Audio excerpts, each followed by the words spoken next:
Greetings, dear viewers, and welcome to the Average Joe Hobby Show. I'm your humble host, the Average Joe. Let's learn and have fun together. With that said, let's begin. Welcome back to the Average Joe Hobby Show. I'm going to continue painting my custom Chaos Knight. In this part, I'm going to start working on the more specialized coloration parts for the interior black of his armor. To do this, I was originally going to do one style of black armor using various blue-gray highlights. After talking to an expert, who I will refer to as the Dusty Smith, I've decided to go through a different process of black armor, which I'm going to show you now. I'm going to take some dark colors, some dark grays, and use that as both a kind of a glaze around his highlights, and then a more specific highlight of this color over all the edges and wherever the glaze is going to go. After that, I'll give it a proper brown wash of Agrax Earthshade, which will then help tie it all together. This will help the armor look very dulled, very worn, even though it's black underneath. It's very corroded, it's very messed up, and other details such as browns and silvers can be added later to create marks where bullets and weapons and other things have hit the armor. So let's begin with this Army Painter color, Dark Stone. It's not a perfect black, it's a very charcoaly kind of brown, so it's very dark, but it's not black. So it's going to stand out against that black very well. Now, I'm not an expert in thinning out my paints properly, so there's going to be a limit to how well I do this, but hopefully I get this done in one go. So let's begin.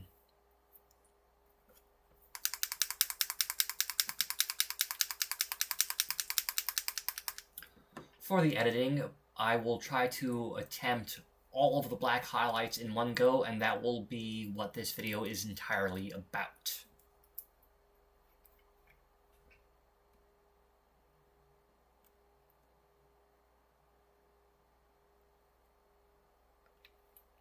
Ooh, yeah, that's it. Oh, I'm going to show that. Yeah, see, this is actually against the Abaddon Black that I used earlier. It's a very dark color, very chocolatey gray-brown. So thinning this out as a kind of a glaze or like a thick wash to go over certain areas, leaving some black showing, will look really great at making it kind of a corroded, dulled, worn, rubbed-down look, which will be perfect for this model. So I'm just going to dab this into the recess right here.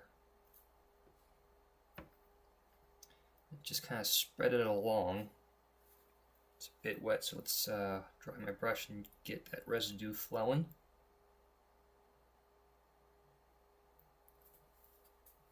Alright, get the axe sword out of the way. So can I get this on camera? Just barely. Yeah, you can see there's a definite difference between the brownish color and the black, so this will work perfectly. I just want to get it across a few areas, into recesses where highlights go, things like that.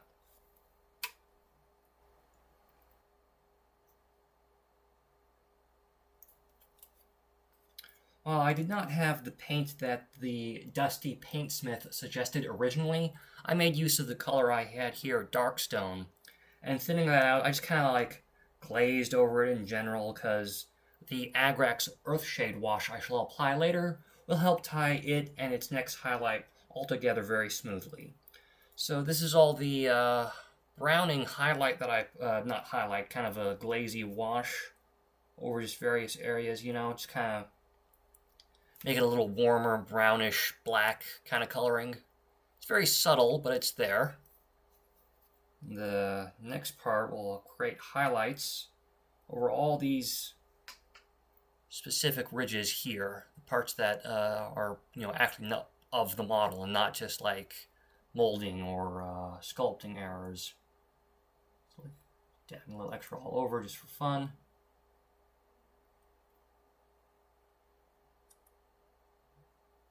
Good. That is that stage applied. On to the next.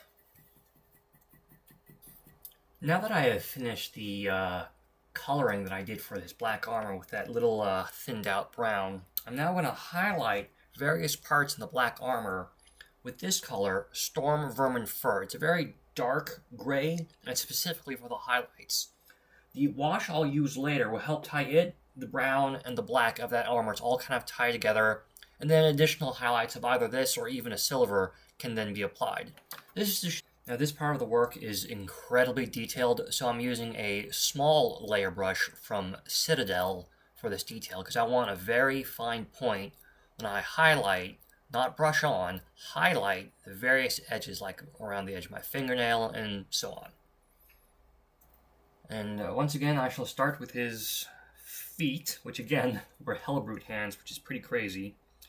So again, I'm just doing the gentlest of highlights right here where the crack is on his foot. You can barely see where I did it. The camera angle isn't that great, so there's only so much I can do. But once I get the rest, it'll be very noticeable and delightful. Again, with difficult parts like this, take your time, go slowly, there's no rush. As you create the model, as you paint the model, the better details will stand out over time. The angles on this thing are nuts. Can't wait to be done with it. And that is the beginning of the black armor highlight, the dull black armor with the gray details that I've added. They're very subtle. It's not a lot, but when I give it a wash and other highlights, more of these pieces will stand out. More of these pieces will stand out properly. Some of it looks really good, like on the natural scratches here. Some here. Some of the areas around on the shoulder pads and the hip pads. This part's pretty good. Yeah.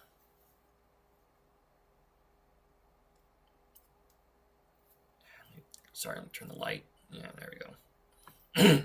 So yeah, other colors will go on here eventually for all kinds of things, like the secondary metal, things like that. And of course, after the wash, you'll get certain parts will get other highlights, which will help showcase the edges and scratches and things like that. Okay, I have one more step to do before I apply the Agrax Earthshade over all the non-flesh and bone parts. Now, I have two choices before I do the Agrax. I can apply a final highlight to the black armor, or I can do the secondary metal color. The final highlight for the black armor will be done with some remaining paint from Administratum Gray and this Filthy Suit color, which came from a Zombicide paint set. Now, both these colors are, as you can see, quite similar, so there is a good overlap between using them. And they're nearly both empty, so it'll be good to use them up. Now, the secondary metal color I'm going to use is this, Screaming Bell. It's going to uncover only very certain metal things on the model, such as some of the little rivets on his feet, this part here and here with the skull, this part back here, the frame going around the inside of his claw, and the two little parts here, and maybe something on the gun. I'm trying to figure that out, but also I realize that this is kind of unfortunate. Something I want to do eventually, of course, is to paint all the parts here on his horns, but that has to happen after I do the horns, so I have to save Screaming Bell for later so that I can then paint those parts. But I want to get Screaming Bell done now because I have to apply Agrax Earthshade over it later. So again, those are my choices. The final highlights of the grays or Screaming Bell. So, okay, we're going to do the metal. I recently purchased some more Screaming Bell, so even though this one's kind of empty, I'm not worried about wasting too much, because I bought some spares. And that is all the Screaming Bell that I wanted to apply to this model. You can see that I applied it to his eyes here, bits on his sword, little 2 bits there, this back part here, side pieces, little vents, tips of the spikes, his horn spike pieces as well, the part around his fist here, a few other little odds and ends, just small highlights I wanted to apply to it to make it stand out. And I also did some touch-ups off screen. Now for the next step, I'm going to be applying a very tiny gray highlight to certain pieces of the black armor, specifically any part of the model that actually sticks out, the hard edges, not any kind of imagined edge, an actual hard edge. Now, I have two equivalent colors here, one from a Zombicide game set, and the other is a Citadel color. These two colors are similar enough for my purposes, and they'll be getting a wash anyway, so it'll blend together regardless of what I use. But I'll stick with the dropper paint first, Filthy Suit from Zombicide. So let's begin. Now his foot here only has a few hard edges, specifically at the corner part of his foot, right here. I don't know if you can see it. I'm just going to highlight it and then show. It's subtle, but it's there. And of course, I'll go around the edges of the hard parts of the armor and show you a little line or two coming down from the center to represent just how much that part is sticking out.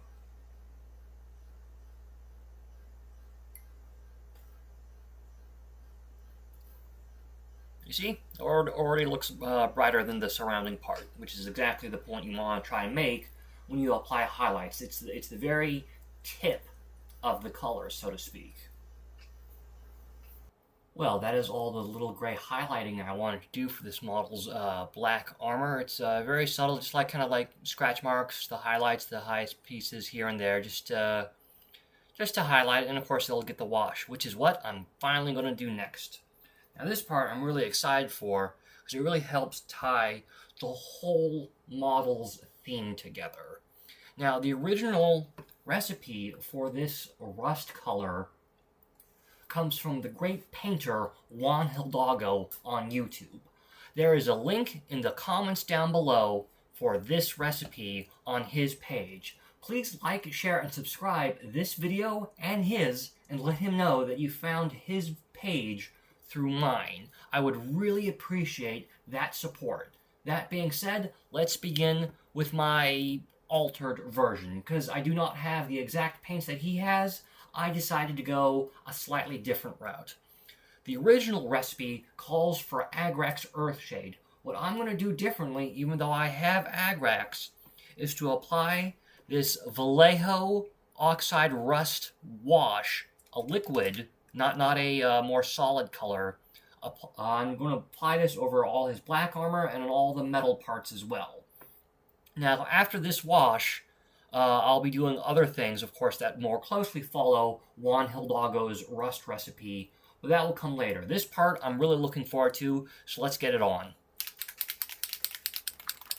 Now, if I get anything on the flesh, that doesn't really matter, because one of the major touch-ups that I'm going to do much later is to fix all the flesh parts that have been kind of messed up or were missed in the original flesh work in the beginning videos. Now, I'm using this much bigger, thicker brush, because again, this is going to apply over a lot of area, so I really need it to go where it needs to go. So let's do this.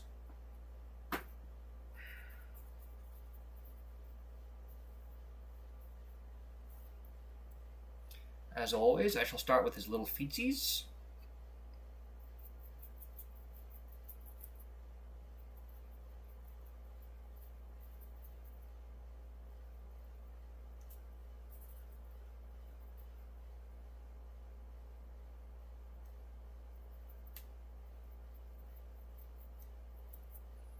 Yeah, this is a very strong rust wash. You can see immediately what it's doing to the model. I'm actually looking at the camera, not the model right now. That's how strong a wash it is. That I can see it through the camera and not my own eyes. Just got to make sure it doesn't pool in areas I don't want it to go, and that it spreads evenly in where I do want it to go. But yeah. Look at that difference between the feet with the rust wash applied and not applied over here. The difference is striking, and it really goes well with the black armor details that I've applied. Let me soak up a little bit here so it's thinner, more evenly spread. Now that is some nice rust work. It gets all over where it needs to go. It really darkens the metal.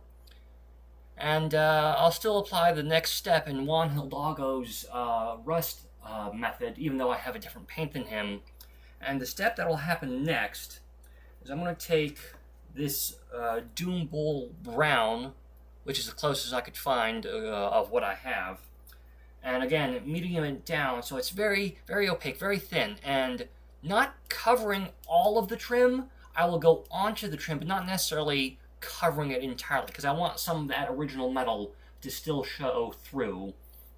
And then after this, I'll apply an orange, also mediumed, even lighter, over where this went. And of course I'll add things like oxidation, some silver scratches, things like that. So this is going to look pretty nice when it's done.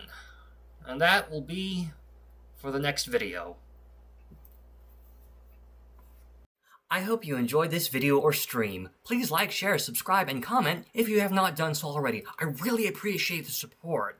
Please let me know what kind of endeavor, craft, or hobby you're working on in the comments down below. I'll see you next time.